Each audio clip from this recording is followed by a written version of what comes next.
Police station में सन्नाटा छाया था। हर कोने में एक अजीब सी खामोशी थी, जैसे कोई बड़ा रहस्य छिपा हो।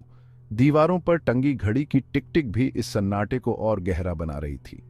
इंस्पेक्टर मेहता ने फाइल मेज पर रखी। फाइल में निखिल की मौत से जुड़े सारे सबूत और गवाहों के बयान थे। रूह, तुम जानती हो कि तुम्हें सच बोलना होगा। यह तुम्हारे और हमारे लिए बहुत महत्वपूर्ण है। रूह ने ठंडी निगाहों से इंस्पेक्टर को देखा। उसकी आंखों में एक अजीब सी चमक थी, जैसे वह कुछ छिपा रही हो। मैं हमेशा सच बोलती हूँ, लेकिन क्या आप सच सुनने के लिए तैयार हैं? इंस्पेक्टर ने पूछा। उसकी आवाज में एक हल्की सी बेचैनी थी, जैसे वह जानता हो कि आगे क्या आने वाला है। तो बताओ, निखिल की मौत कैसे हुई? क्या ये सच में एक हादसा था या कुछ और? रूह के होठों पर एक धूर्त मुस्कान फैल गई। उसकी मुस्कान में एक गहरा रहस्य छिपा था। निखिल की मौत कोई हादसा नहीं था इंस्पेक्टर, ये बदला था। एक ऐसा बदला जिसे मैं बहुत समय से प्लान कर रही थी। इंस्पेक्टर चौंक गया। उसकी आंखों में अविश्वास और हैरानी थी। उसने कभी नहीं सोचा था कि रूह ऐसा कुछ कर सकती है। बदला? किससे और क्यों? रूह ने अपने दांत पीसते हुए कहा। उसकी आवाज में गुस्सा और दर्द दोनों थे।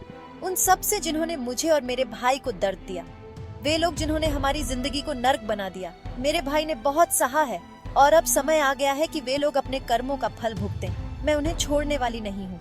इंस्पेक्टर मेहता ने गहरी सांस ली।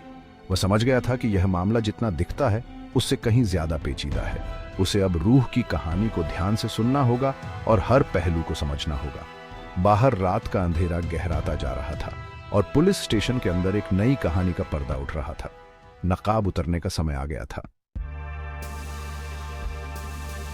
फिर अतीत की धुंधली यादें उभरने लगी। एक छोटी सी रूह अपने भाई निखिल के साथ हंसते हुए खेल रही थी। निखिल हमेशा उसकी रक्षा के लिए तैयार रहता था। रूह, मैं हमेशा तुम्हारे साथ हूँ। एक दिन सब कुछ बदल गया। निखिल का अपहरण हो गया। फिरौती की रात पुलिस ने दबिश दी। गोलियों की आवाज गूंज उठी। जब धूल जमी तो निखिल खून से लथपथ जमीन पर पड़ा था। रूह की आवाज में दर्द और गुस्सा साफ झलक रहा था। उसकी आंखों में एक ऐसी चमक थी जो किसी भी इंसान को डरा सकती थी। उसकी हरकतों में एक अजीब सी बेचैनी थी, जैसे वो किसी बड़े तूफान की तैयारी कर रही हो। उस रात मैंने कसम खाई थी कि मैं अपने भाई की मौत का बदला लूंगी। मेरे दिल में एक आग जल रही थी जो मुझे चैन से बैठने नहीं दे रही थी। मैंने अपने भाई की लाश को देखा और उसी वक्त मैंने ठान लिया कि मैं उन सभी को सजा दूंगी जिन्होंने उसे मुझसे छीना। उसने बताया कि कैसे उसने सालों तक प्लानिंग की, अपना नाम और पहचान बदली। उसने अपने हर कदम को बहुत सोच समझकर उठाया, हर छोटी से छोटी जानकारी को ध्यान में रखा और अपने दुश्मनों के करीब जाने के लिए हर संभव कोशिश की। कैसे उसने उन लोगों से दोस्ती की जिन्हें वो अपना दुश्मन मानती थी। उसने उनके विश्वास को जीता, उनके साथ हंसी मजाक किया, लेकिन उसके दिल में हमेशा बदले की आग जलती रही। उसने अपने दुश्मनों को अपने करीब लाने के लिए हर चाल चली। विवान, आर्या, ये सब मेरे खेल के मोहरे थे। मैंने उन्हें अपने इशारों पर नचाया, जैसे एक कठपुतलीबाज अपनी कठपुतलियों को नचाता है। मैंने उनकी कमजोरियों का फायदा उठाया और उन्हें अपने जाल में फंसाया। इंस्पेक्टर ने गहरी सांस ली। उसे समझ में नहीं आ रहा था कि वो इस कहानी पर कैसे प्रतिक्रिया दे। उसके सामने एक ऐसी औरत खड़ी थी जिसने अपने बदले की आग में सब कुछ झोंक दिया था। लेकिन तुमने ये सब क्यों किया? क्या तुम्हें कभी डर नहीं लगा कि तुम्हारी सच्चाई सामने आ जाएगी? क्या तुम्हें कभी अपने किए पर पछतावा नहीं हुआ? रूह ने ठंडे स्वर में कहा। उसकी आवाज में एक अजीब सी ठंडक थी, जैसे उसके दिल में कोई भावना ही नहीं बची हो। उसने अपनी आंखों में एक अजीब सी चमक के साथ कहा, उन सभी से जिन्होंने मुझे और मेरे भाई को दर्द दिया। मैंने अपने भाई की मौत का बदला लेने के लिए अपनी पूरी जिंदगी दांव पर लगा दी। मैंने अपने हर कदम को बहुत सोच समझकर उठाया और अपने दुश्मनों को उनके किए की सजा दी। मेरे भाई की मौत ने मुझे अंदर से तोड़ दिया था, लेकिन उसी दर्द ने मुझे बदले की आग में झोंक दिया। मैंने अपने भाई के लिए, अपने परिवार के लिए और अपने आत्मसम्मान के लिए ये सब किया। निखिल मेरा सब कुछ था। उसने मेरी रक्षा के लिए अपनी जान दे दी। मैं उसे कभी नहीं भूल सकती।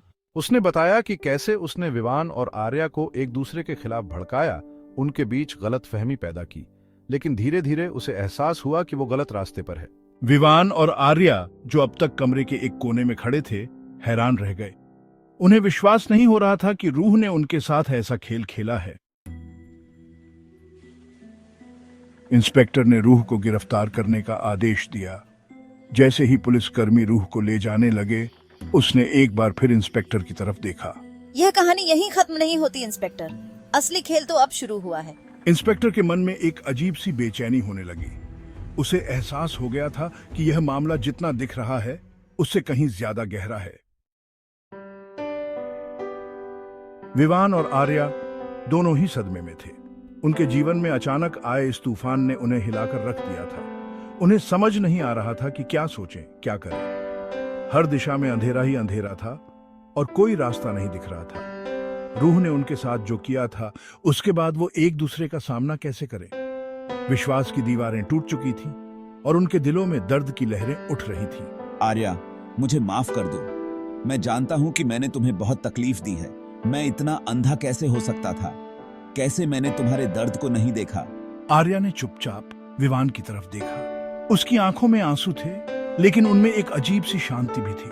उसके मन में भी हजारों सवाल उठ रहे थे। क्या वो फिर से विश्वास कर पाएगी? क्या उनका रिश्ता फिर से पहले जैसा हो पाएगा? लेकिन एक बात वो जानती थी कि उसे आगे बढ़ना होगा। उसे अपने दिल की सुननी होगी और अपने भविष्य के लिए एक नया रास्ता चुनना होगा। हमें अतीत को पीछे छोड़ना होगा विवान। हमें अपने दर्द और गलतियों से सीखना होगा और एक नई शुरुआत करनी होगी। हमें एक नई शुरुआत करनी होगी। यह सफर आसान नहीं होगा, लेकिन अगर हम साथ हैं तो हम हर मुश्किल का सामना कर सकते हैं। हमें अपने रिश्ते को फिर से संवारना होगा और एक नई दिशा में कदम बढ़ाना होगा। पुलिस स्टेशन से बाहर निकलते हुए विवान और आर्या ने एक दूसरे का हाथ थाम लिया। उनके सामने चुनौतियों भरा एक लंबा रास्ता था, लेकिन अब वो अकेले नहीं थे।